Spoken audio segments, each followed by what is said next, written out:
Good morning.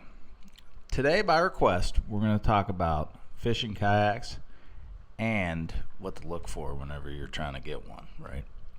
But first, you like my shirt? I love it, right? But whenever I bought it, I showed my wife, she rolled her eyes and she said, I don't understand why you had to buy that shirt.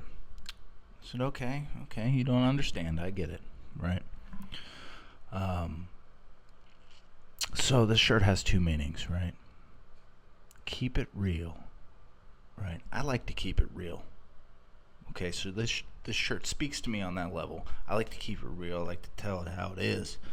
I am based. I am grounded, right?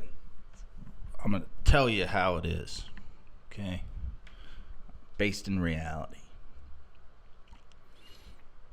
But the second thing about this shirt, keep it real, R-E-E-L, the fish, right?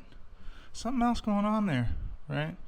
Like a double entendre, double meaning, right? Keep it real. See? Fishing. I like to keep it real. Get it? Bass fishing. I like both of those things. Keeping it real and keeping it real.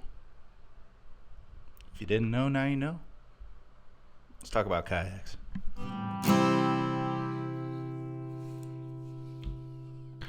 What to look for in a fishing kayak? That question is very subjective. First of all, and probably the most obvious, is you're going to be looking at price point. All right, I'm going to try to hurry. My first take of this took 10 minutes. This is the kayak that I bought. This is very basic, entry-level kayak, okay? One of the very first things that you're going to notice is that there are very few things on this kayak. There's a rod holder on the front right. There are two rod holders in the back. The seat is very basic. It's just a pad on top of the kayak, all right? Sit on top kayaks, that's what you're going to find is angling kayaks. Here you can see some of the retention stuff that I built on my kayak. These are add-ons that I did after I got it. That's my anchor system. Here's the handles I added. Here is the front storage bungee I put on. And finally, and most importantly, here's the stadium seat I added because I like to be comfortable. These kayaks, as you can see, you get what you pay for. This is the Lifetime kayak that's one step above mine. This is also an entry-level kayak. You can see that my kayak looks more like this kayak now.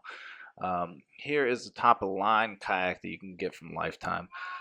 You can see that what makes this top of the line is that it has a pedal drive in it, and on the rear you can also see that it includes a rudder system, which is pretty important. Adds to stability of the kayaks. Angling kayaks are generally going to be sit-on-top kayaks, which are double-hulled. This is a picture of propeller-type pedal drive.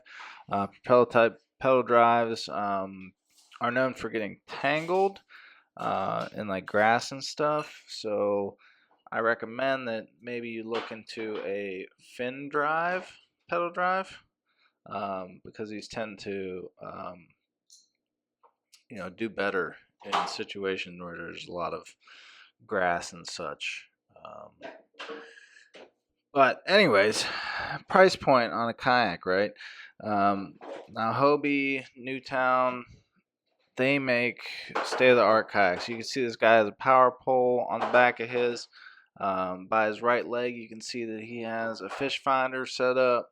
He has multiple rod holders. He has storage in the back there. You can get kayaks with live wells. You can get kayaks with trolling motors built into the middle of the kayak. You can get, it's limitless, right? It's what you're looking for. It's what you need. It's what you want, right? As you can see, there's an add-on for tackle and extra rod holders on the back of your kayak. A Yak Attack yak box. That's what I hold my tackle in. And this is my yak box. This is a box I bought from Walmart. I spray painted it black. I put some bungees on it. Works great. It's what you're willing to spend, right? Here's some other options that you can add to a kayak. This is a rail system. You can get cup holders. Whatever you need. Extra rod holders. You can get mounts for fish finders. You can get extra dry storage if you want to put a hole in your kayak. So I guess what I'm trying to say is that, whatever base model that you settle on, that's great. It's gonna have to do with how much money you're willing to spend to get all the things that you're looking for. See, I won't do anything except for self-propelled or pedal kayak because I've been in groups and I've taken place in tournaments that it's kayak fishing only, but there's no motors. You're not allowed to have a motor. It's going to be up to your preference. Maybe you don't care. Maybe you're in a group that allows motors. Do you want to stand up? Because some kayaks will allow you to stand up, walk around on it. Some kayaks will not. My kayak, I can stand up in my kayak. I can. Do I have to be really careful? Yes, I do. How much work are you willing to put in? How many of these extras,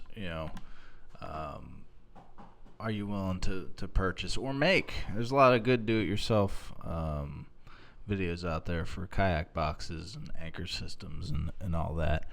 And that's the route I chose. Spend less money. I got kids to feed. Keep it real. All right, talk to you later. Thanks. Bye.